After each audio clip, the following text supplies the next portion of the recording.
we find ourselves in the midst of a very, very powerful fourth industrial revolution.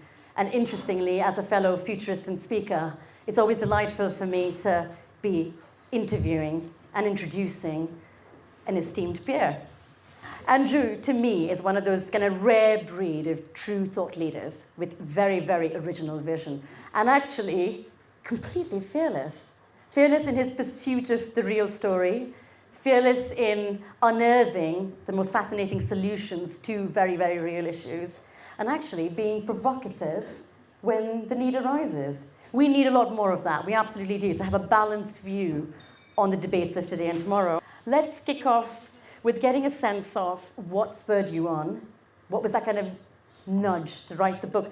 Has the notion behind it been simmering gently for a while, or was it that one kind of blazing seminal moment that led you to say, I've got to write this thing? And I wrote 3 books which were critical of the internet. More and more people were writing critical books. So I figured I need to fix the future, and we need to fix the problems. I think there's a consensus about many of the problems of the digital age. The challenge of AI on jobs, inequality, it's not just technology, but technology is driving more and more inequality, billionaires and impoverished people, what I call the surveillance capitalist model of companies like Google and Facebook, which have turned all of us as users into the products of these companies, and the cultural crisis of fake news and narcissism and addiction. And we are all very familiar with that as parents, as users of this technology. So there's a broad range of issues that I think we need to fix. Well, there's no app to fix the future. You know, you'll have technologists who will tell you, oh, blockchain fixes everything, or Bitcoin changes everything, or fintech changes everything, or AI changes everything. But actually, what changes everything is our age-old tools that we've always used: regulation, innovation, education, consumer power, and citizen engagement. Those are the tools we've always had. And the book is historical, both it's backward-looking and forward-looking. And it reminds us that we've been through this before. We went through it with the Industrial Revolution. Huge chaos, potential, disruption, social instability, revolution, sense of injustice. And many of these problems were solved, not all of them, but many of them were. So we need to learn from the past. In this book, you say it's as much about solutions as it is about people. And we've all heard the phrase Internet of Things. It's been around for years now. But you talk about the Internet of People. Tell us more. What we got to figure out in the age of AI, in the age of smart machines, smart cars, smart homes, smart bodies, smart cities, we've got to figure out what we can do that machines can't do. And that, again, is agency. It's being creative. It's being human.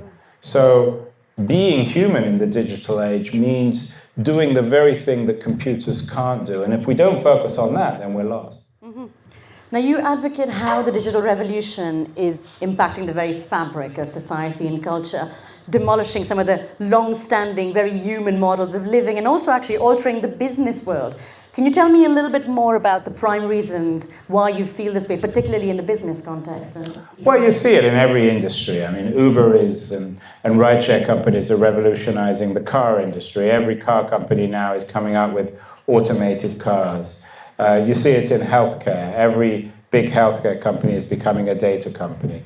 You've already seen it in the media, in music, in newspapers, which has been decimated by the digital revolution. Every industry has been traumatized, undermined, and transformed by the digital revolution. It's like a sort of tsunami that swept through the entire economy, and it's only just beginning. Fintech, for example, is revolutionizing the very nature of finance, of banks. Bitcoin is obviously challenging many of the assumptions we have about traditional currencies. In my book, I have a section on Estonia and a new kind of social contract on data between government and citizens. Estonia is changing the nature of government, of responsibility, of accountability and transparency in the digital age. So every industry, Reid Hoffman, the founder, the co-founder of LinkedIn, famously said every company now is a tech company, and every industry is tech. If you're not in tech, then you fail. And what's it going to take, Andrew, to then perhaps spur on the emergence of more such progressive thinkers in the next generation? What might it take? What mechanisms might do that? I mean, you've got startup incubators, for instance, where you've got some very fascinating young minds who could be the pioneers of tomorrow, the makers of the future, as we like to call it. But how might we facilitate that better? I think the next generation of innovators need to be more accountable, need to understand that the digital revolution, whilst it's been very successful in many ways and changed the world, has also had a lot of very detrimental consequences. I mean, particularly in terms of fake news and narcissism and technological addiction. So what we need is a new generation, and I talk about this in the book in some detail, a new generation of entrepreneurs who are more morally accountable. They still need to be entrepreneurs, they still need to be in the business of making money.